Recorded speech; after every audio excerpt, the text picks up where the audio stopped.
There's a Google parade, and I think a lot of you probably want to be in that. We're that old? Not that old. Ghoulish parade, yeah. Ghoulish. Is that Yiddish?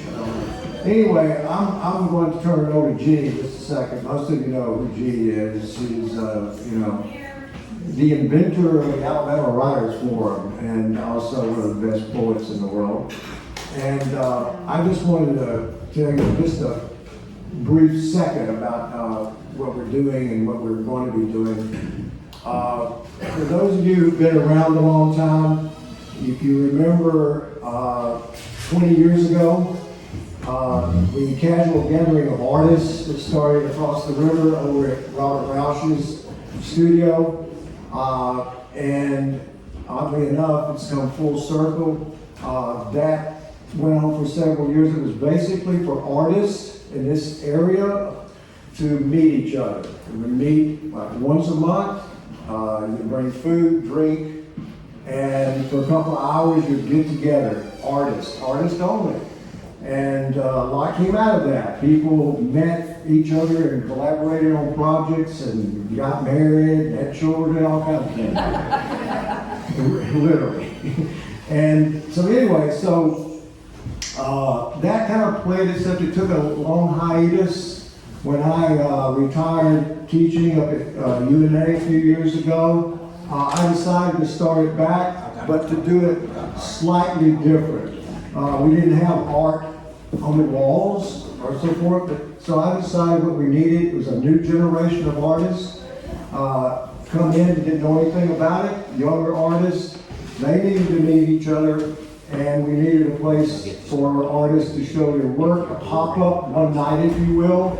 And so we started 3 years ago over at Abraham Road's studio in Seven Points. He was nice enough to let us have poet laureate Hank Lazar and Jake Berry come in and do a recall while we did improvisational music sound around it with Fiddling Kate and myself and others. And some of the best food was there that night. Oh my God. Anyway, that thing seemed to be going really well, so we decided to keep it going. And we've been going for the last 3 years. We've been moving all over, across the river, over here. It's been every time it's been different. We had one downtown where it was, we have conceptual artists, a fabric artist, a designer, a bonsai tree artist, and an opera singer the same night. So we try to go everywhere. And so every time it's been like that, it's been different. So tonight, it's our pleasure, though, to do something really special. And I'm not going to talk about that because that's going to be for somebody else to talk about. But I just wanted to say our last one of these, we came full circle over at Robert Rausch's. We celebrated 20 years of the artist gathering group. The only thing we've changed is we're opening it up to the public now, and we're having art every night, performance art, music, and we've slightly changed. We got a website too. Just look, just go on Facebook, and we have a site on there, and we've cut it down from casual gathering to just it was casual gathering of artists. Now it's a gathering of artists. Without any further ado, I want to introduce to you Jeanie Thompson. Thank you. Thank you. I'm just going to stand in and read something that Wayne's going to read, but he's having trouble with his glasses, so I'm going to read it for him. Nancy Owen Nelson is going to be our MC tonight. Nancy recently relocated to Florence from Michigan, having left Alabama after completion of her PhD at Auburn University, and we forgive her for that, in 1979. Roll Tide. During her career, I know that means nothing up here, I understand that. During her career, she taught college English, served as Director of Cultural Activities at Henry Ford College, and is Assistant Director of the Hasayampa Institute for Creative Writing in Prescott, Arizona. She published academic work in Western American literature before finding her way to creative work, memoir, and poetry in recent years. After the passing of her husband Roger in 2021, she determined to return home. Nancy says she would like to thank Jake Berry for being a special friend during this process. She's also happy to work with Wayne Sides and everyone else in the Florence Shoals literary and arts community and across the state in this creative effort of bringing people together. Nancy.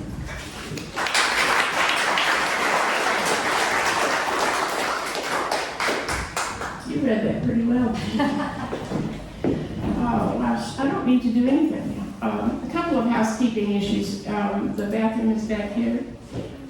The door doesn't lock, so you probably want to prop something against it. But, and if you don't mind silencing your phone and turning the volume down, that would be most appreciated.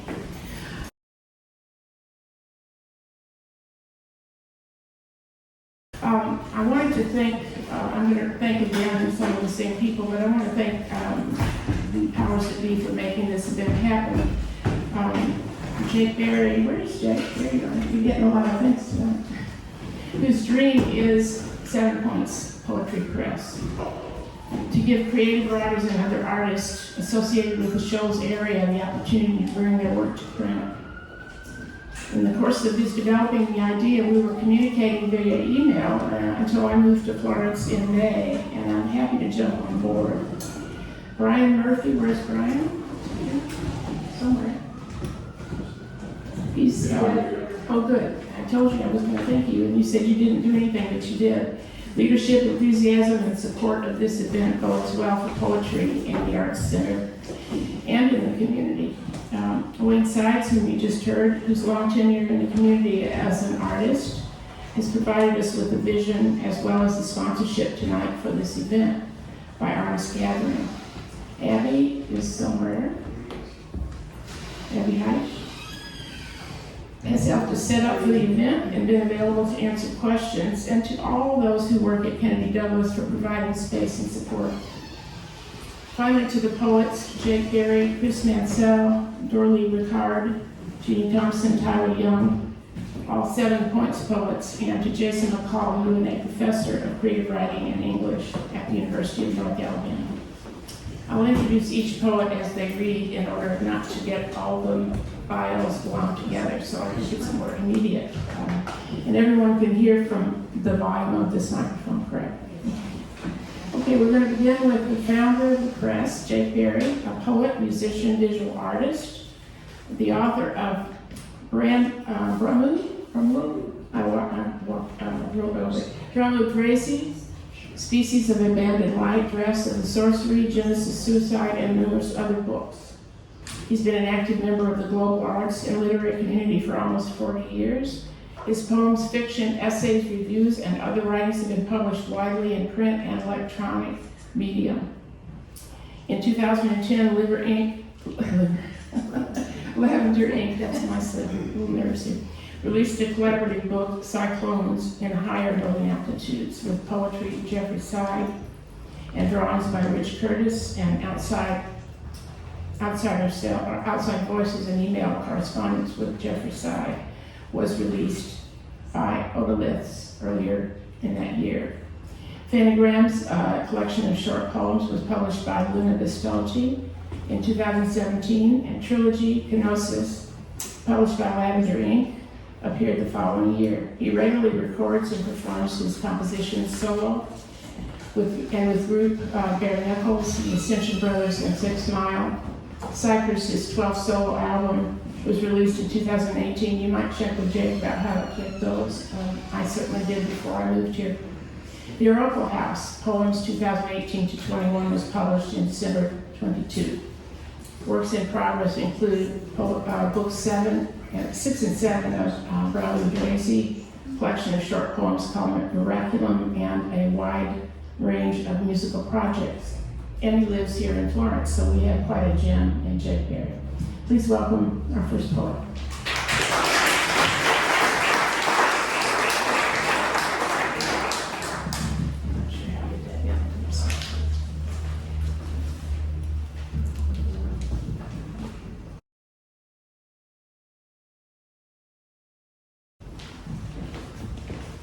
she asked for a bio, and so I sent her all that stuff that I usually send people when we publish a poem. I thought she'd cut it down to a few sentences. Yeah. It sounds like I've done a lot, but I sat around the house and follow my imagination. I'm going to read my stuff first, and then I'm going to read some stuff by Chris Mansell, because Chris can't be here tonight. Chris has several health issues that make it difficult for him to get out. Since Nancy's gone to the trouble of introducing me, I'll start with my stuff. I'm going to sit down if you guys don't mind. You're off the mic, so. Yeah. We tried to set it so that it wouldn't be right, because if you get right up on it, you get pops. Can you hear, everybody hear all right? It's low for the people in the back. Need to come up some? Well, it's the ones in the back. Okay. Channel 1, right? All the way to the top and the left. Over here? Yeah, down all the way to the left. Okay. Top? Left. Other left. Other left. Top. Top. Hello? Yeah. Yeah. Better? Better? Okay. Okay. Okay. I want to thank Nancy and Wayne for making this happen, because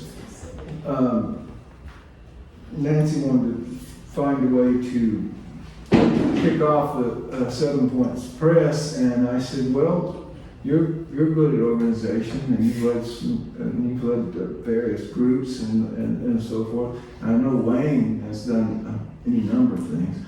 So why don't you guys do that? Because I don't have a clue. And they did it. Here you are.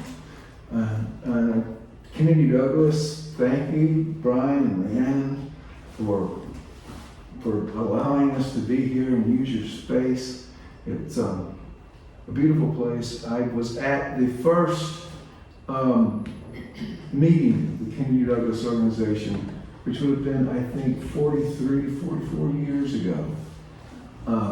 And I haven't been a part of the organization since. I think they saw me and said, not you. They sent me away, and but now I'm back. And so we may be in trouble. The place may burn down. So, what I'm going to read tonight, all of them happen to be from the new book, the 7 Points Press book, The Oracle House. And the first poem is All We Can Endure.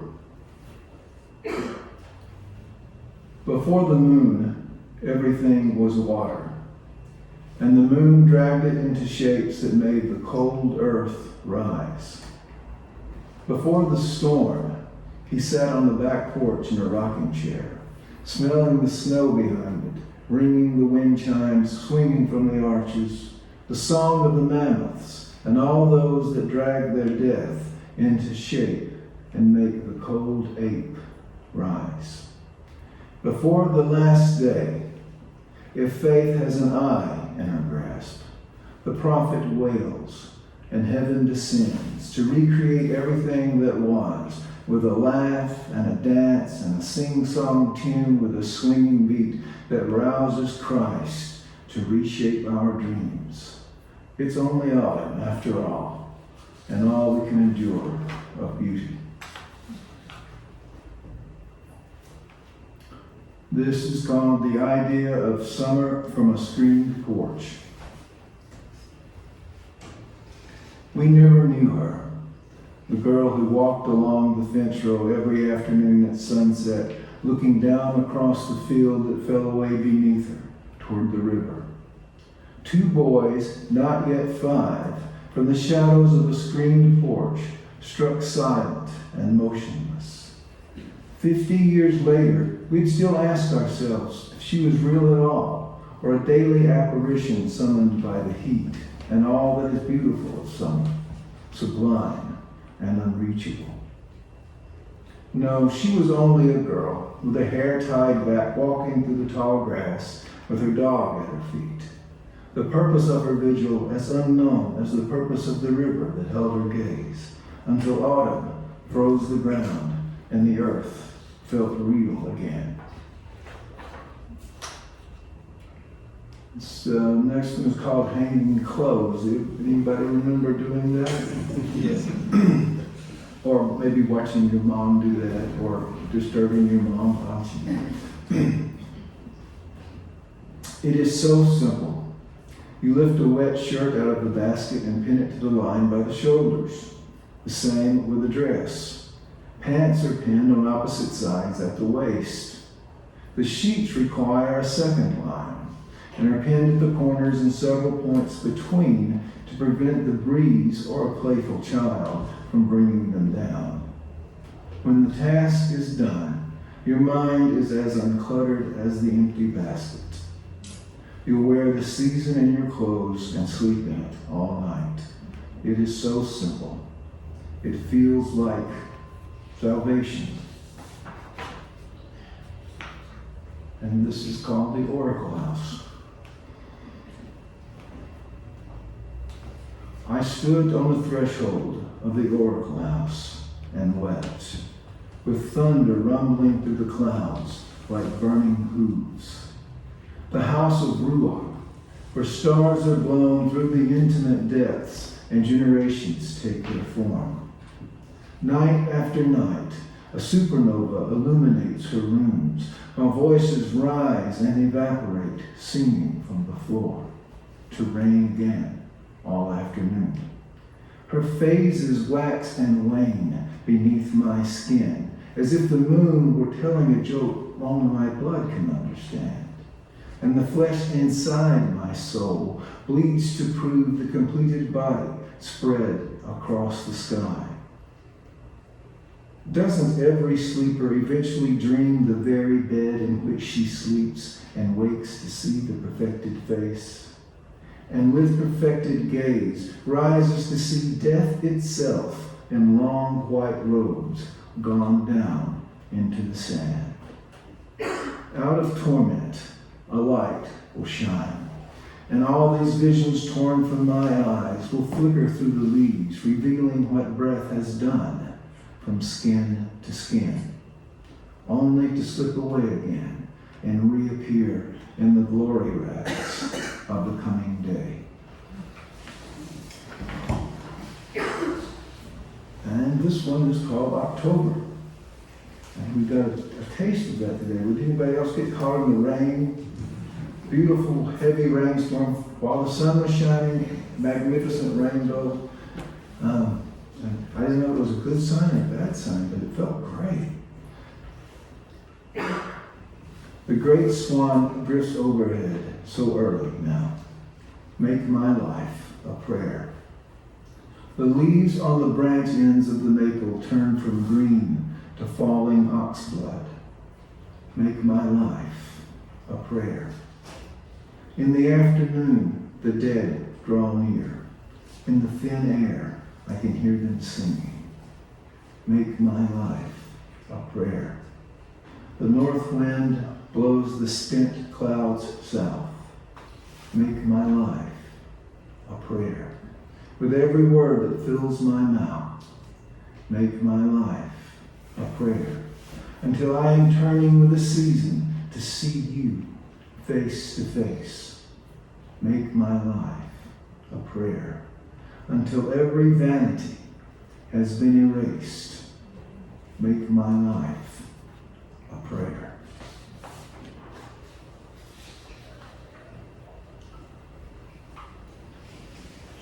A light beyond.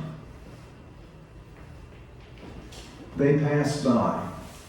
They pass by like faces and windows.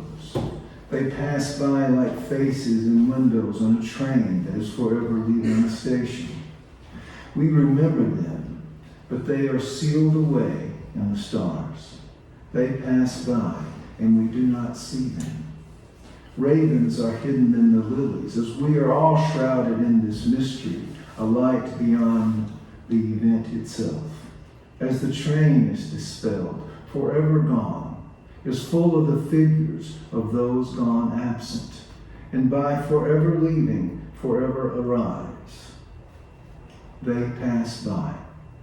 They see us and know us. Like faces in windows, they call us from the depths of our unknowing. They pass by, and we do not see them, but we feel them draw near. Their warmth, that golden light, a light beyond the event itself, calling, calling.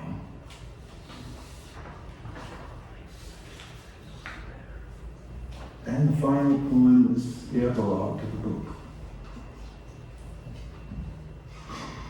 You must free yourself from the confinements of your liberation. Oblivion is not what we suppose. To remove yourself from memory is to be removed from the possibility of death, another liberation that confines and must be outgrown. On the path that runs through a crowded wood, a journey, a life that bears your name but does not belong to you. In the heart of the wood stands the Oracle House, where day after day, morning, noon, and evening, you stand on the threshold and weep. Holy, holy, holy, written across the altar. I close my eyes, and the great field opens. Thank you.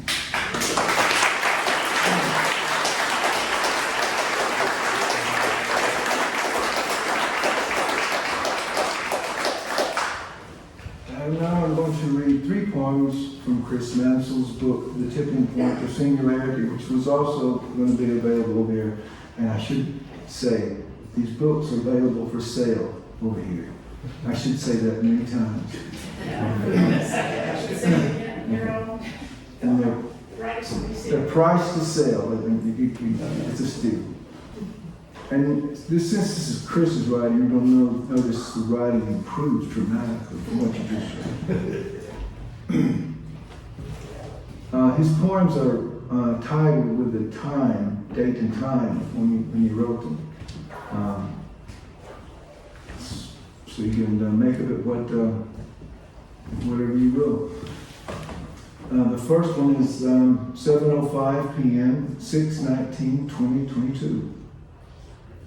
Our guide is familiar with isolation, changes in the light.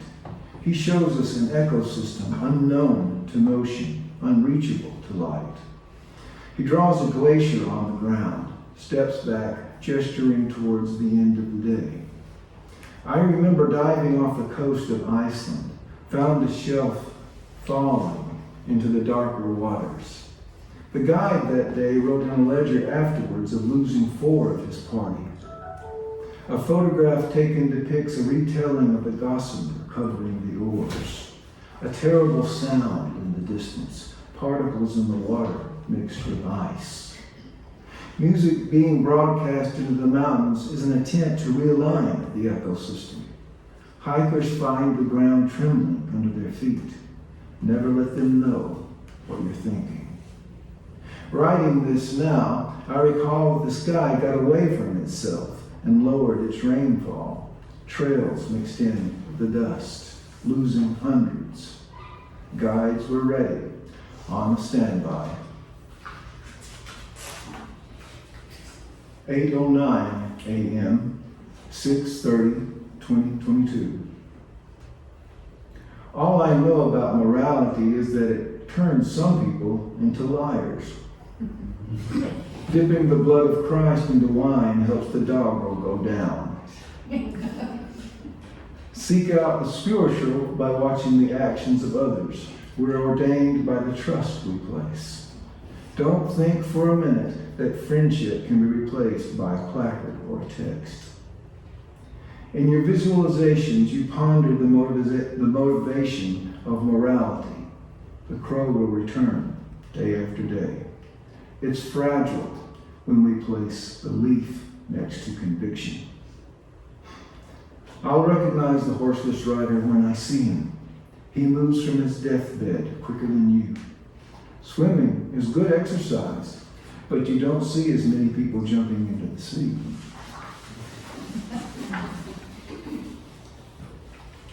(1:53 a.m., 7/29/2022. The greatest factions of the soul come running up to you screaming, touch the ground, you're too long in the skies. Remembering the thoughts that brought you here, Rilke said, go into yourself. Touching on those grounds you have escaped, sensitizing your path by stomping on your successes. You're in a tree with a lion. You could jump to another limb or fall to the ground. Your inner monologue says not to approach your captor. Who would lie to you more than your mind? The mirror has knowledge of you. With every ash of ridicule comes an audience staring back at you. But what comes visible is the ruin you have done to yourself by remembering. Thank you.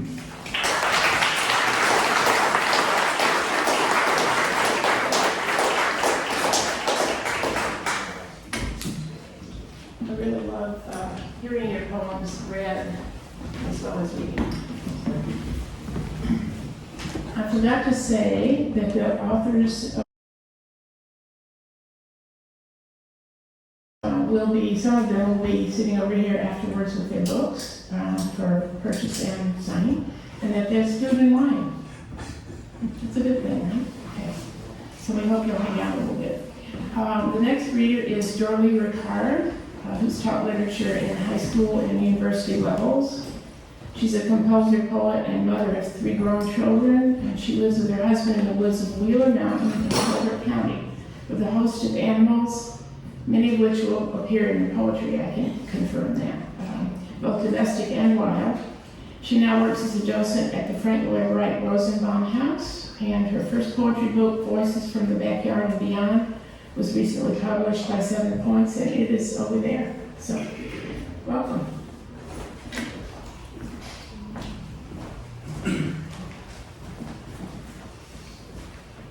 Good evening.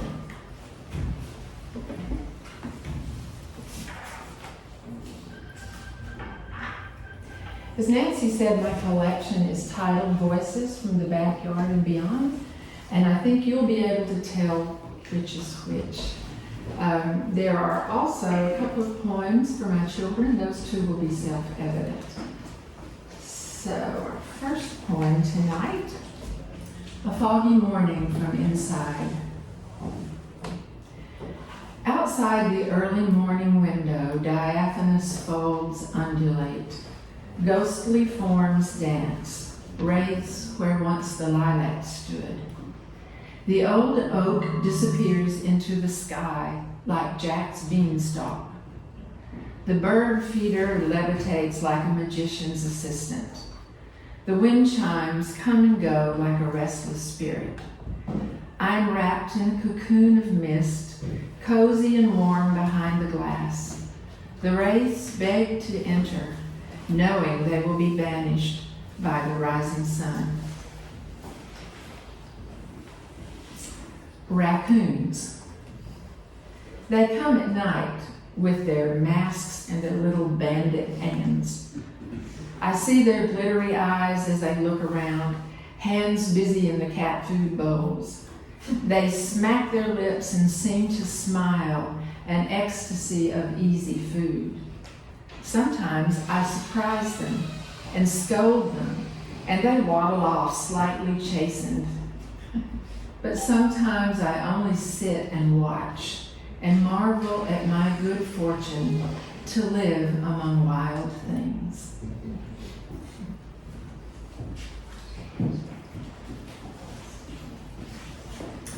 The bones of winter. I love the bones of winter, the skeletons of trees, the frames of fences. Stripped bare, they reveal what is real, what is strong, what is true. Skeletons of trees are never quiet. They sigh and chatter, they clap and snap. Inside those bones hums life, sings energy, the marrow of living. The fence frames sag with memories of heavy life, of verdant vines. They stand sentinels ready for the return of tendrils tightly wrapping.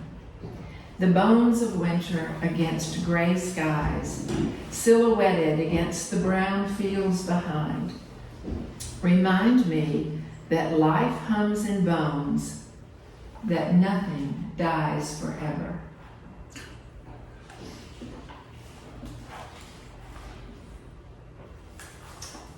I meant to think only of the hard ground. I meant to think only of the hard ground, of the roots and branches in the ankle-deep leaves. I meant to think only of pine heart and the fires I'd need to start when ice brought an end to convenience. But the busyness of squirrels called to me, their chattering and rustling a song in the leaves, the clicking of the bare branches a percussive tattoo marking beats in the gray time. Bird song above made the melody a sweet repeat against the clicking limbs. And as the air sang around me, I saw Linton Rose dancing with her eyes closed.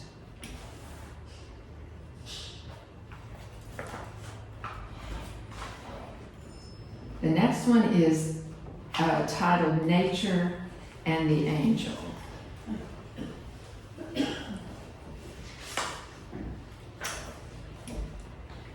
Nature isn't beautiful, you know. She is messy and dirty and disappointing. Growth and decay are twins, joined at birth. Every living thing grows on the death of something else. Pain is a clarion rung by the angel of death to warn of danger, as he guides us and every living thing through the narrows of life. For surely he is present at birth, mapping days and hours. Nature takes the awful from those narrows and nurtures new life, growth and decay, partners with nature and the angel, bookends that balance the messy, the dirty, the disappointing, with life, with beauty, with hope. But to miss the nastiness of nature is to miss her power. To deny the angel of death is to miss the urgency of life. To look away from the dirty and disappointing is to dull the beauty and the hope.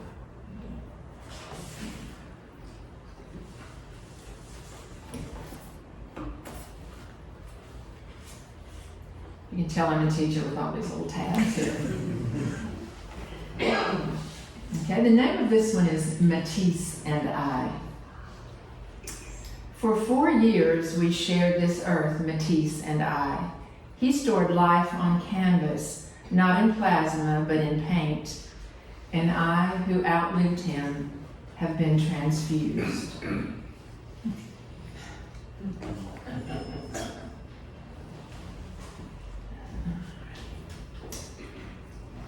And this one is titled Through the Window. Looking through the window from far enough back, I can see, like Matisse, everything at once. All the colors, all the angles, all the edges, all the ledges. And now I understand why late in life he spent his last light perfecting a flat blue nude. This poem is titled The Island, and it was written after some time that I spent in the Orkney Islands at the north of Scotland, which was a singular experience. The wind, ever new, blows over this ancient land. It skims over barley and sings around the standing stones.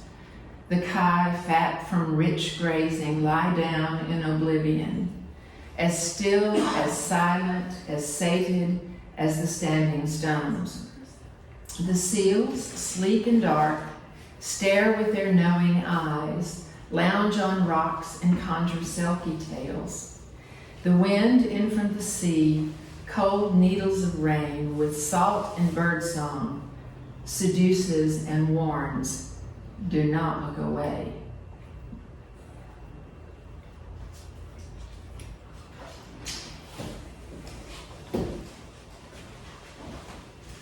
He came to me a gift. He came to me a gift, wrapped in blue, radiating sunshine, buzzing with electricity, drawing light into the room. Little did I know then that I would be the mother of Batman and Superman, and sometimes Wonder Woman, and always a rock star. He brought me wild flowers from the neighbor's yard, and a migrating finch he caught on Thursday in an impossible trap, then let it go with no regrets.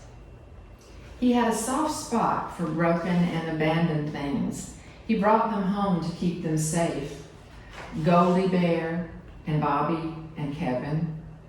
He still radiates sunshine and buzzes about his business and rescues broken things and brings me flowers of a different kind. Once I scaled a barbed wire fence to save him. I'd do it again, if only it were that simple. There is no boogeyman. There is no boogeyman in the dark, I said. She was only kidding, only saying that to make you stay inside. No boogeyman, I said. Only millions of stars and loud cicadas and crickets and frogs and sometimes a whippoorwill. There are wonders waiting, I said, through every door, around every corner. The dark doesn't change that. It only makes us doubt. Live your life unafraid, I said. Be wise and choose your darkness with all the light of memory in your heart.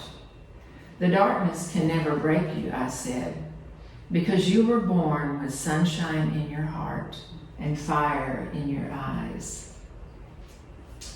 The last poem I want to read is not from this collection, but I wrote it in response to the character from Virgil's Aeneid, the character of Dido. I've always just loved her fierceness, and I couldn't help myself. So, here we go. Dido's fire.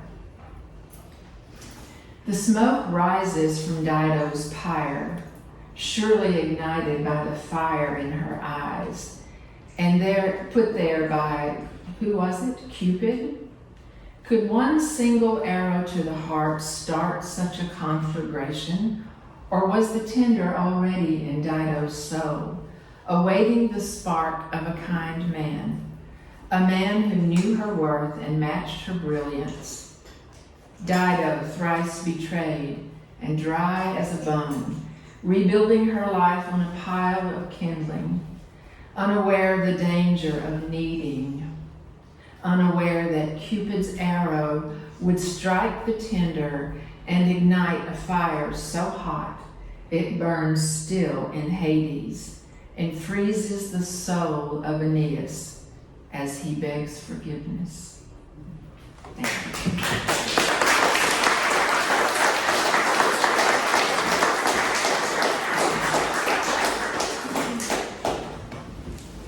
Thank you, Dorlea. There you are. I lost you. Let me just say, by the way, folks, there's bathrooms right back here. I didn't tell them. Yeah, for those of you who come in, and you might want to go around through the kitchen and come back around. And, there's books for sale. Oh, well, thank you. Jeanie, Thompson, you've heard from, and I'm so grateful that you're here with us. A native of Rikard, Alabama, is a poet, teacher, and literary arts advocate. In September of this year, she retired, supposedly, but you're still having to keep working, from the Alabama Writers Forum after 31 years as executive director.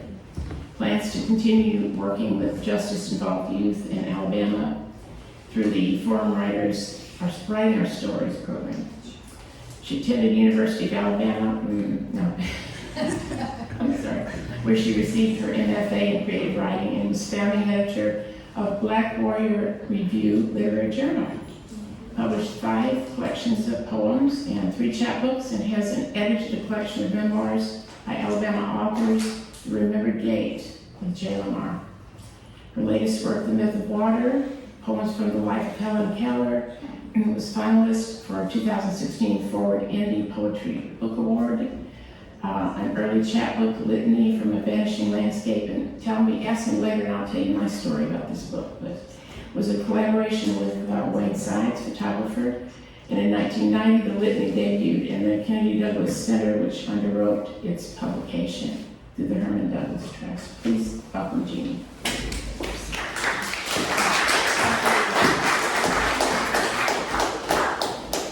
I'm gonna need to stand up, so I'm gonna adjust this a little bit. I'll give you the second one time. No. Do you have it? I think I got it. I got it. Just It's about let me know if this is okay. check, test. Can you hear me okay? Okay, great. Thank you. I'm always in here first.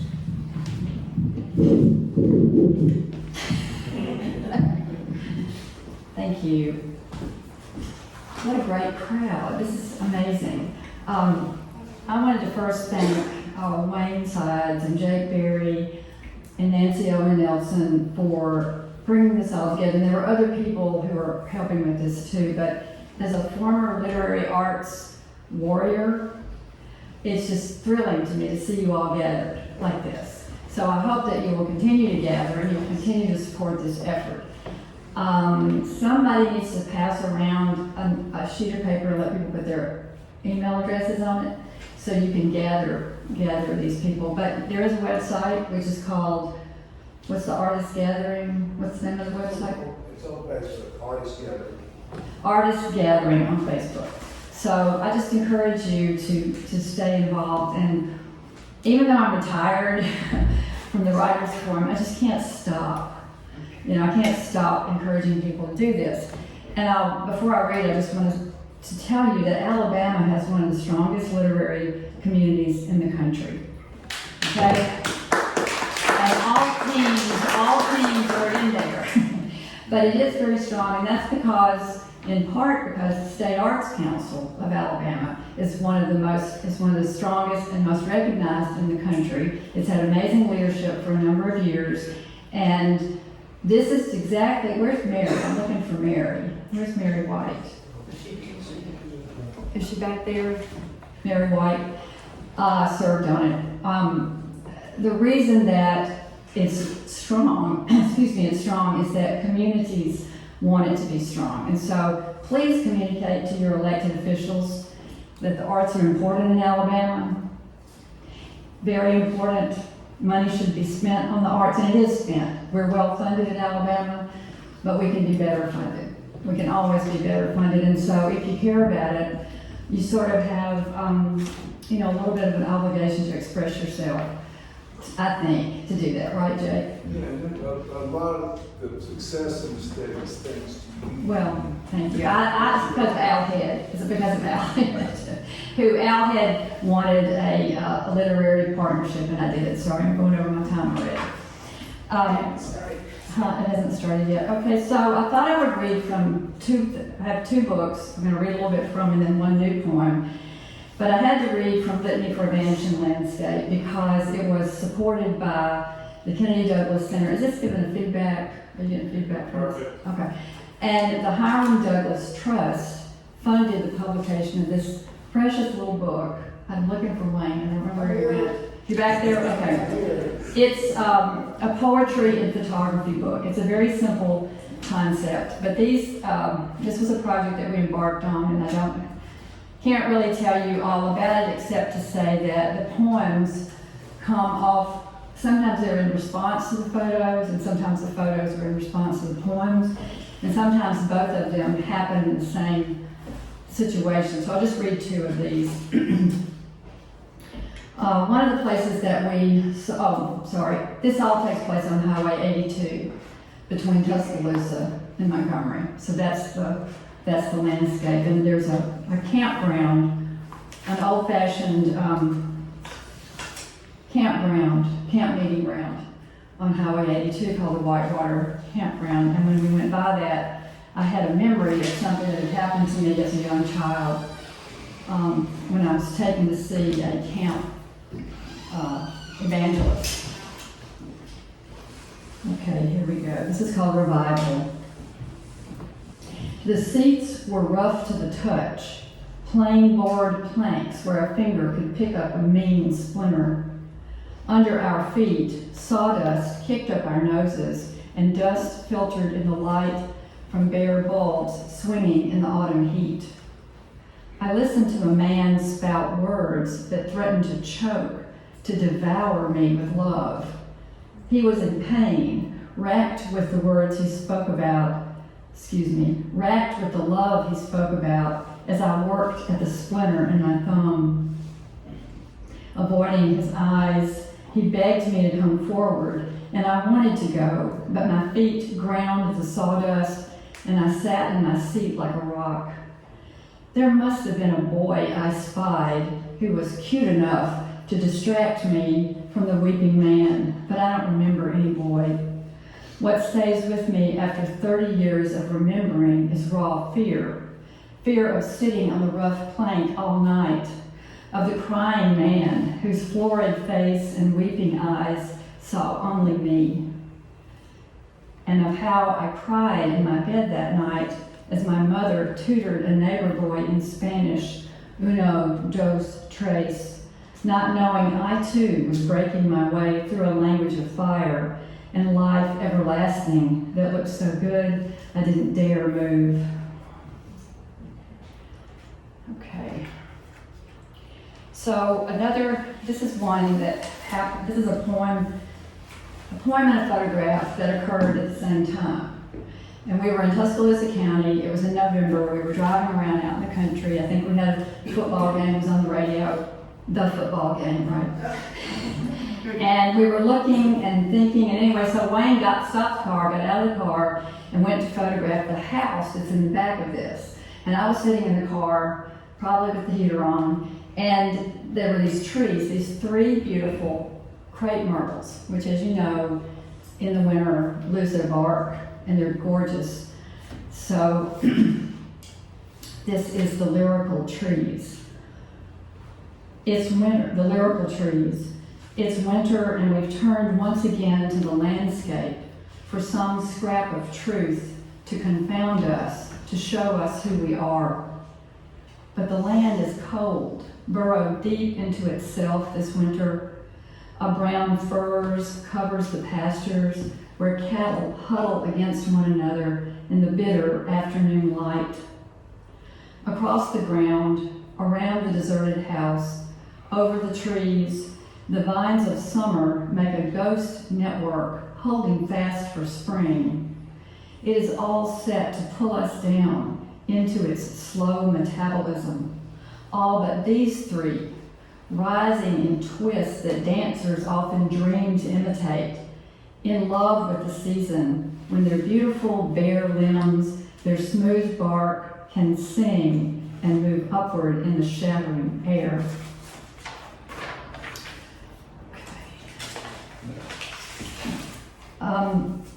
And I do want to thank, just want to say again how much we appreciated the Kennedy Douglas Trust and Barbara Broach, who was the director at that time, in supporting this project. It was an installation, and it was in that building over there. And Wayne and I are trying to work together again, but I just can't seem to get on his dance card. He's real busy. The Myth of Water is a historical persona poem sequence about the life of the Alabama, one of the most well-known Alabamians, Helen Keller, and of course, being here in Florence near Tuscumbia, you all know her story. I was captivated by her story when I read the biography of her by, it's called Helen Keller Alive by, sorry, I had that moment. I can't remember it now, but Helen Keller Alive. It was the most recent biography before the recent sort of spate of biographies and people who feel like they have to revisit who Helen Keller was. It's come out. But I was struck by what she thought about the myth of herself. Okay, the myth of herself. And so what I want to do, for the sake of time, I'm just going to read, I was going to read 2, but I can't find where the other one is right quick. I'll just read this one. It's called The Myth of W-A-T-E-R. And so I imagine that this is what she might have said if somebody asked her about the pump. It was not a single word, and there was no utterance. You may have your play, your frozen moment in time, if these please you.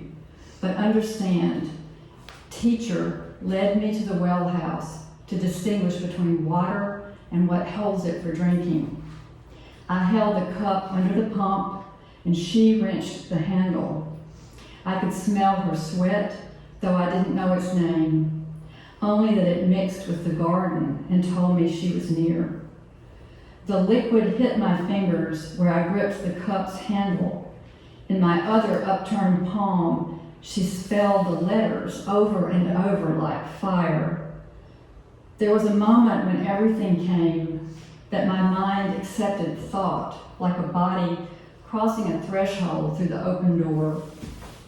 It was illumination and joy, then more words until teacher, Helen, world, go. Go into your life. Go into your life. Sorry. So this was just a privilege, a privilege to get to do this. And I just want to say that if you're a writer and you're so inclined to write historical persona poetry, you will find that it is one of the most fulfilling and amazing things that you can ever do. And then I just want to read one more, which is a new poem, and it's from a book I'm trying to make happen, and it's very, it's because I've worked on it so sporadically, it has different titles. The title that I'm thinking about calling it right now is Civics, because there are quite a few poems in it that have to do with contemporary events and the truths that I would like to say, my truth. My grandfather, R.R. Wade, was Commissioner of Labor in Alabama in Governor Jim Folsom's first cabinet from 1941 to 45, and he was very involved in having labor and management talk to each other in a productive way and not in a violent way. And he believed in the rights of working people. And he was a great cook. So this is called Cornbread Manifesto, 1971. In memory of R.R. Wade, Alabama Commissioner of Labor, 1941 to 45. Everybody has a recipe and a reason to stand up for it. My grandfather's dressing was hands down the winner, but why would you believe this boast? Because cornbread from a black iron skillet, golden, crumbled into a tan crockery bowl, mixed with white bread left out for 2 nights, catching the air to a select degree of stale, mixed with turkey giblets, tossed in oil, chopped onion and celery, because the salt, the pepper, the stir over a quick hot eye. From somewhere there came chicken stock, binding the dry, the piquant, the crunch and crumble, each ingredient as necessary as the women and men he stood by. To savor the scent, my mother leans in, remembers her father snatched away 2 months before Thanksgiving. Heart attack, gone in an instant. Pouting, my toe in the dirt, wondering, who will make this year's dressing? I stay in my dorm room with a lame excuse about bad brakes on my VW. Mulling, who should mix and sift the magic? She, my mother, carries on, doesn't break the line, knows the moment to taste, acknowledge necessary solidarity. She dips the fork in. It is good, yes, taste and see. An unlikely Chagall figure, my grandfather wrote, he floats above us, waving the banner of his impish grin, turns back to his plans to organize workers of the world in East Alabama. Feed people to get their attention. Convince them their work is worth a living wage. Sorry. And that's for everyone who's on picket line. Don't forget them. Thank you. Amen, Jeanie.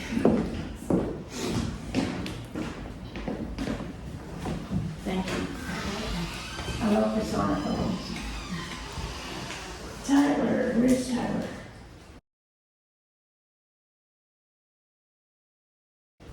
Hi, Tyler. Tyler Young lives in Florence, works in various mediums, including writing, music, painting, collage, and participatory sculpture.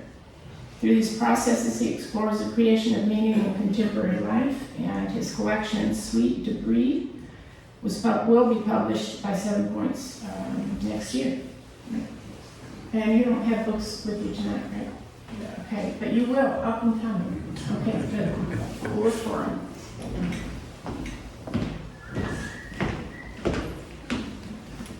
Hello. Hello.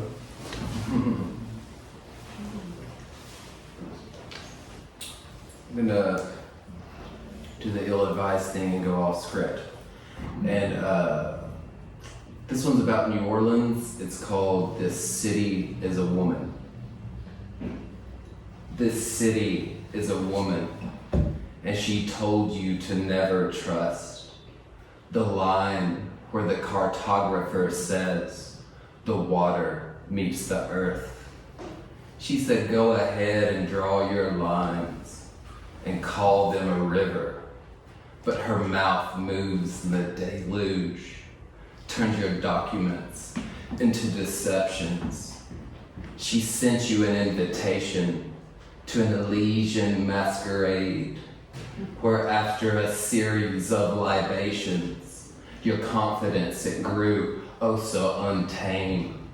She bathes you on the shores of alcoholic laughter, her water's edge, her solitary bridge, a one-way into the hereafter.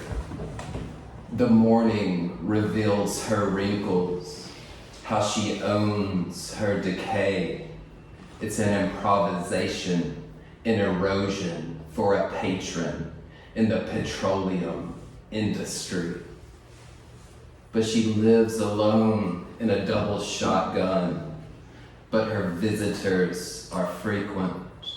Her summer feels like a punishment. She's never known a mild season.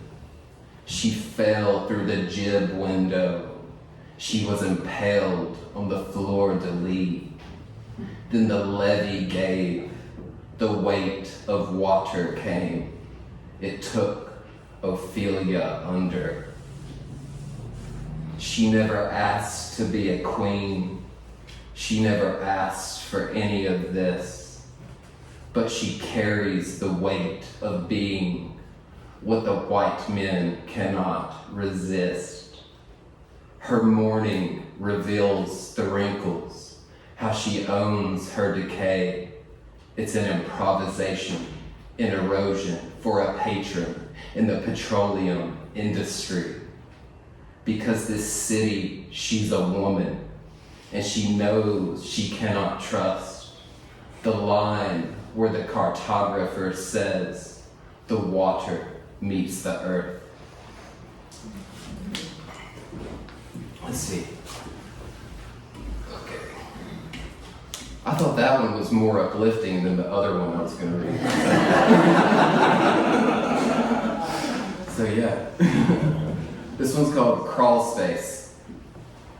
It is cordoned off for a reason, with a single access point, reserved for the unfortunate repair people, the maintainers, forced through a hunched threshold to a forbidden zone of falling fiberglass and failing ductwork, of rodents and damp, dark, cramped belly crawling and cussing, caught in cables and wires and stonework, a service entry to the uninhabitable underside of comfort, a supporting role lifting us above the residue of forgotten levitation.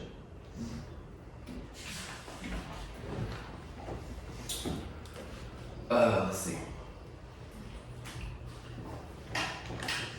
Nancy said we had 8 minutes, so I timed myself last night. So, marketing. I'm glad we're keeping this in line because it could get. This one's called marketing. For as long as we bow unto ourself, it is God. The recurring cost of instant access, the deity's networking omniscience, a lamb's book of life, asking for your name, gathering your information, polishing the reflection, following movements, noting tendencies, these soft predators of vulnerability, whispering in your mother's voice, come to me, drink of my breast. You are young again. Climb into the shopping cart. You can have anything, but this, honey, this is just for you. Let's see. And this one's called self-storage.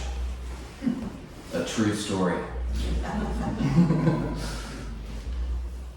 I keep wondering what my grandparents would do if they were still alive in this generation. I remember how loudly their television played, blasting through the failing hearing, and how my grandmother was so ill-prepared for the constantly blaring 24-hour news coverage of her idle-houred later years, as the world reeled with the reckoning of its own image. Nerve centers breaking stories, high-res, live on the scene, every moment with its crisis, as if she needed reminding.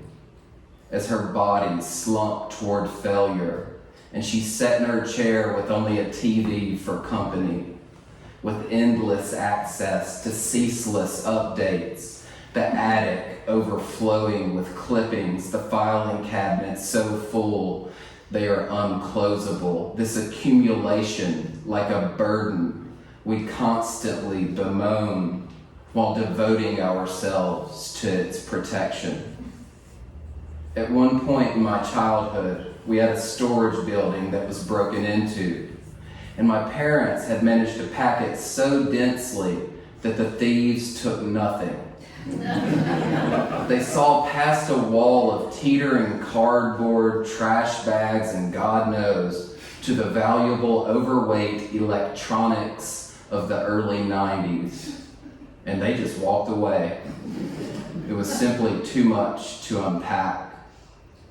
And I remember as a child being enlisted to help move these contents from place to place, and how my sisters and I began secretly disposing of things to lighten our mother's load, objects never remembered once thrown away.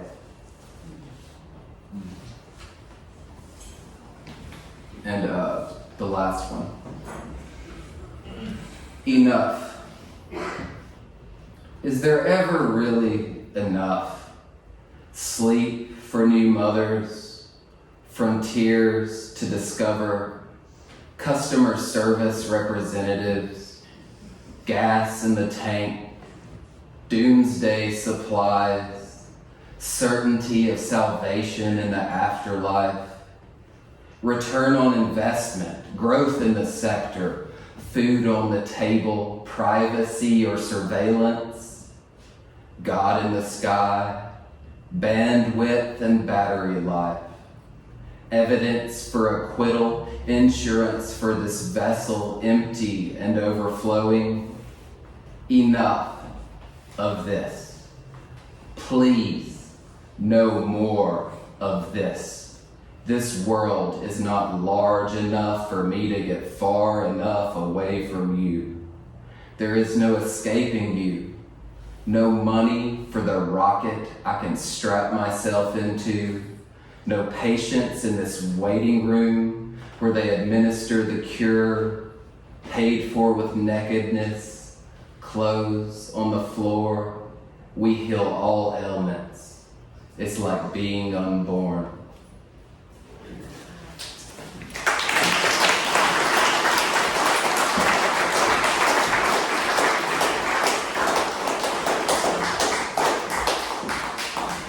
Thank you.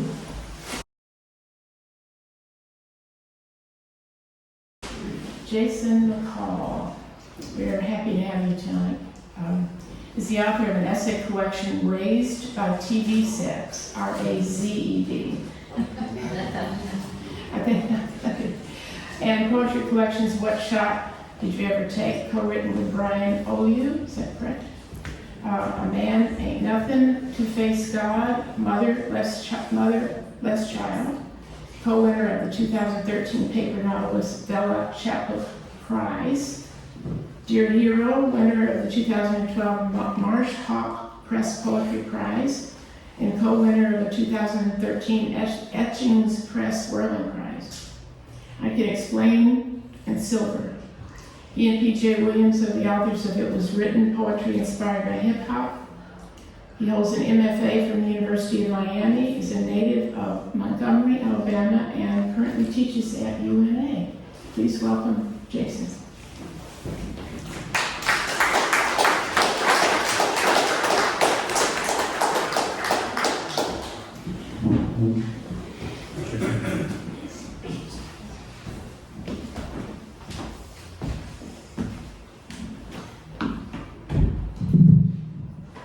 Hey everybody, can you hear me okay? Yes. Super. First of all, thank you for the invite. Nancy, you reached out and asked if I could be a part of this event. And I think it was fitting that I was sitting in the back of the crowd because I really wanted to come as a fan. For me as a reader, I know how all of my poems end, some of them, but for me, really, I was really excited about this event because I'm excited about the idea of celebrating Alabama art and celebrating Alabama writers.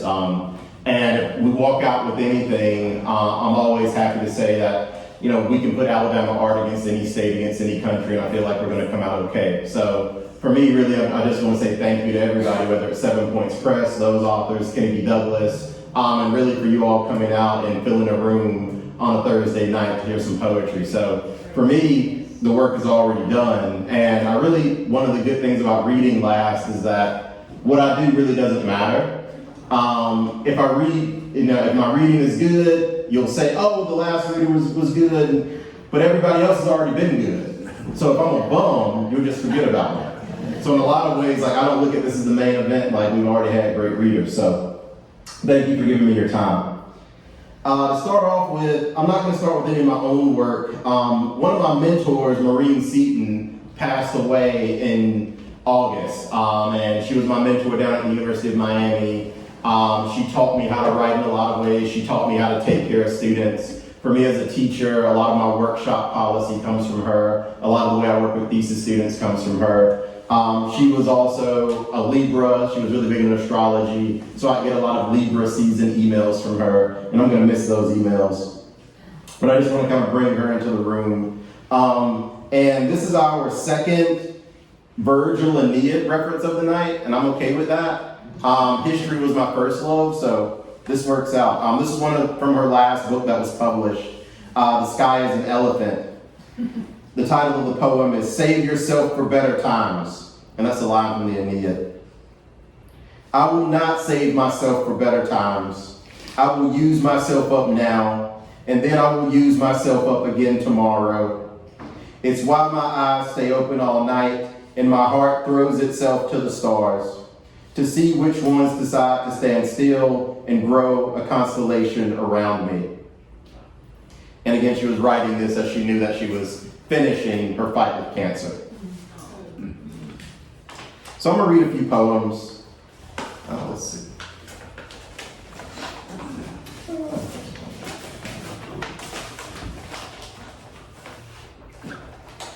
I'm going to lead off with this one. And this one's about my mom. And I'm the baby of the family, one of four. And one of the things that I always notice is there are family stories that were told, but I came around too late to hear the good parts. And every now and then, I had to dig up my birth certificate to get my passport, and it shows kind of your family, it shows your mother, your father. And for my mom, it mentions that she's born in Illinois. And I don't know the story of why she was born in Illinois. And I asked my siblings, hey, and they didn't know either. So it was one of those weird things. and I don't quite know the story behind it, and I don't know if there's good news or bad news behind it. And that was the inspiration of this poem.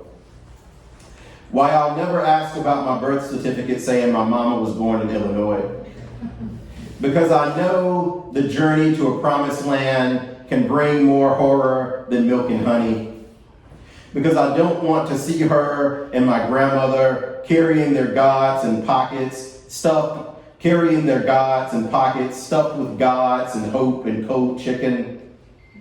I'm talking about dead white gods because that's easy compared to talking about live black women who moved against the tide of the Great Migration. I don't know the altar she left behind or if she ever found God waiting for her in the damp of our Montgomery air that traps so much more than heat. Maybe there's someone in a Chicago suburb moaning over a piece of pound cake born from my grandmother's recipe. My mother's face might be the best part of someone's fading memory of their Midwestern childhood. Maybe she spent a few days blurring in and out of sleep until the big shoulders of Chicago transformed into the baby steps of Appalachia. Maybe it was days of nonstop lookout for the danger they left behind until they made it back to the danger my grandmother knew well enough for all of us. But I won't ever ask because I'm afraid there's at least one tear between the house she left behind and the house she made for me. And she can keep the story if it means she gets to keep the tear.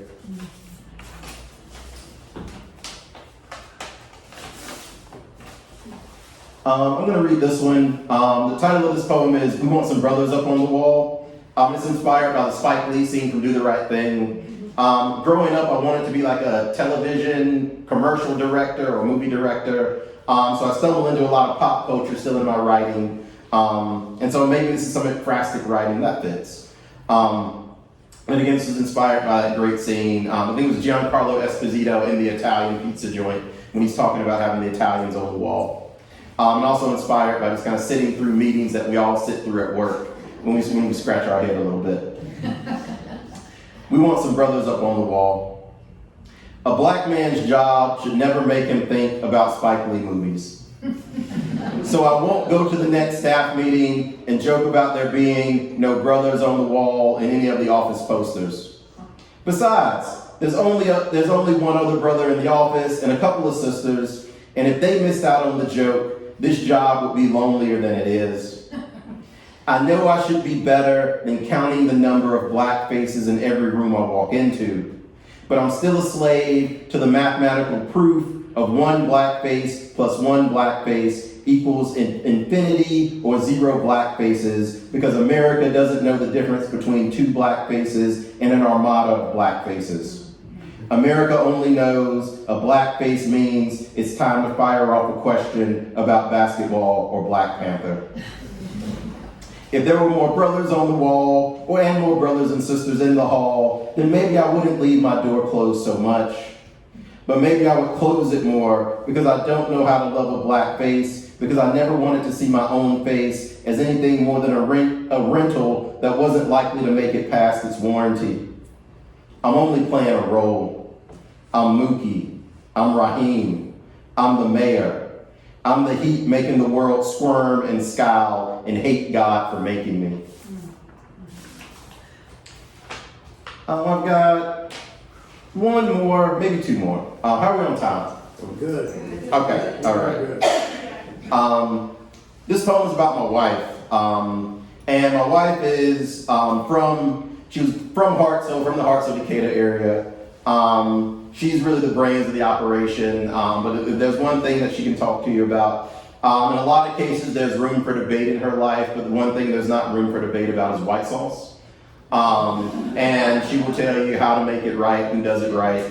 And so this is about kind of her love of that, but this is also kind of maybe, in some ways, my pandemic poem, where when it came down for us, during kind of some of the early thick of it, we ate a lot of takeout, we tried out some new restaurants, that was the only fun we could find. And when we ordered Dick Howell's once, she talked about how it reminded her of home. So that's the title of this poem. When she says Dick Howell's barbecue tastes like home. You can hear from the inside of her sigh that she gives at the end that she's really not talking about the smoke or how close they got to making white sauce the right and proper way. It's not about her being spoiled by the flavor of North Alabama pits. When she talks, I smile because for so long, home has meant nothing but Lysol and the list of the dead waiting to be freed from refrigerated trucks. Home was the silent pauses on one end of a video screen and the restless trumpets of the breaking news banners.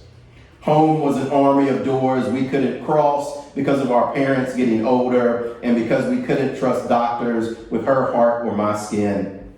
And home is a hangman that's always been waiting to take our necks. But there's a museum in Montgomery with the names of victims claimed by another pandemic that can sing that song better than I ever will. Home was a light eaten by the darkness of a passing day and eaten again and again, like the eagle taking Prometheus's liver. And that's a reminder of monotony being its own judgment from heaven. Home was a lesson about the Danids, about myths and truths, and my wife and her words were a reminder that sometimes home is smoke and tenderness, reminding us all to savor, chew, and breathe in the only home we'll ever be lucky enough to know.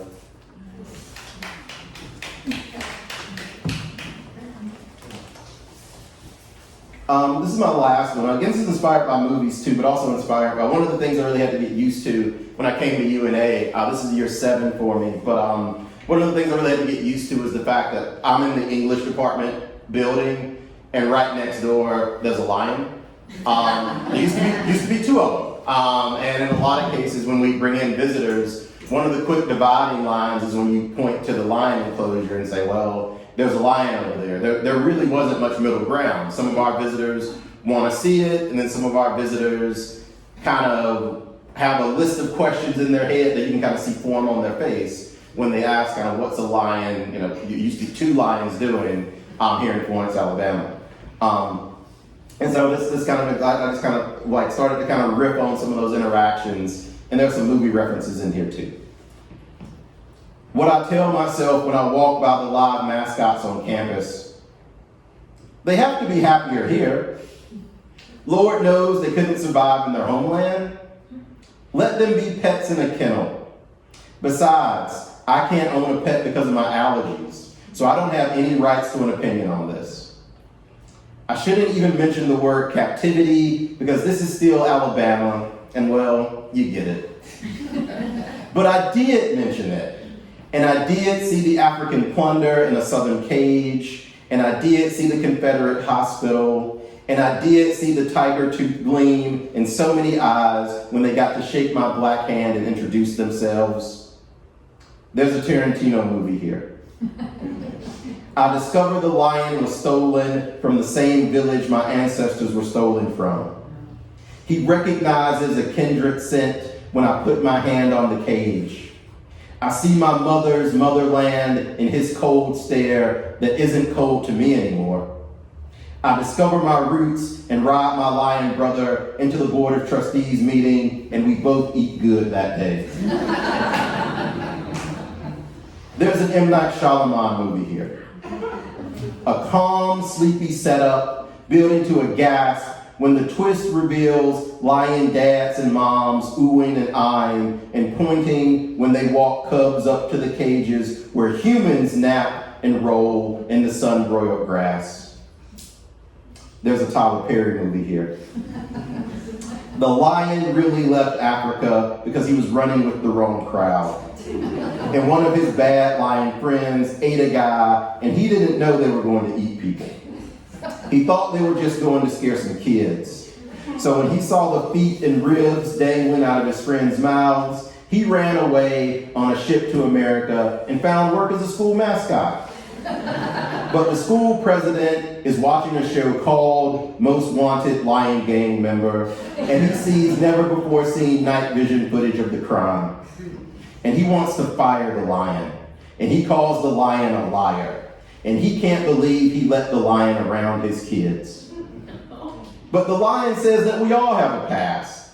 And the lion's friends show up. They tell the president about how the lion has grabbed the kids' imagination and given them something to look up to.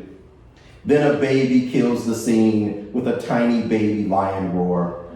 And the school president relents and leaves the lion in the cage. And the lion is left to count how many locks have to click before he can call himself free.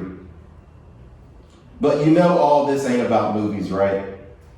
It ain't about mascots either. Thank you.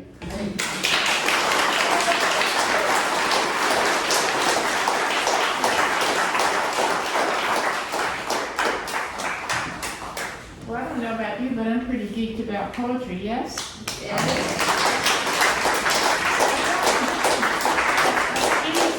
I should have thought of this. I have a sheet. I'll put it over on one of the tables if you would like to be in touch with our activities, your name, email address, okay? And I want to thank all the poets again for presenting, Wayne, and everybody who's involved. I'm so happy to see all of you. There's food, Food and drink, Yes. books for sale. And they're reasonable. Yes, it is. Thank you for coming, folks. Let's party.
Well, I'm glad she's out. We'll see y'all.